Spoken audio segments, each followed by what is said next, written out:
The Galaxy A8 Plus is Samsung's first dual selfie phone. To find out about this and all the latest in tech, subscribe to Gadgets 360 on YouTube and hit the bell icon to be notified whenever a new video goes live.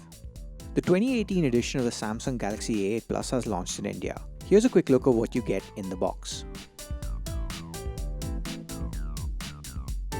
To begin with, the box itself is quite straightforward with simple branding on the front and a list of specifications and features on the back. On opening the box, there's a smartphone itself.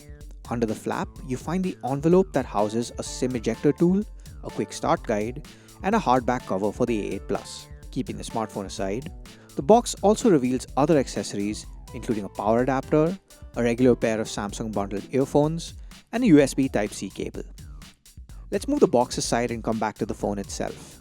Lifting the protector on the back, we can see that the new Galaxy A8 Plus sports a sleek design with a glass back panel and a large 6-inch Infinity display on the front. The smartphone runs on Samsung Experience 8.5 based on top of Android 7.1.1. It has custom features like a one-handed mode that makes it easier for users who are having trouble with the massive display. It also has a fingerprint scanner on the back alongside the new face recognition technology that captures your face with the front cameras. It also has a new faster recognition feature that can be disabled to increase security. The Galaxy A8 Plus is the first phone from Samsung to feature dual selfie cameras. One is a 16 megapixel and another 8 megapixels.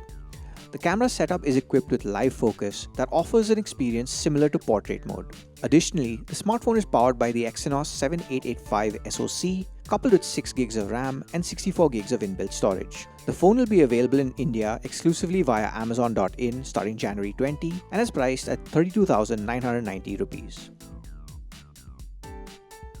Thank you for watching this video, and for all things tech, check out gadgets360.com for the latest tech news, reviews, and opinions.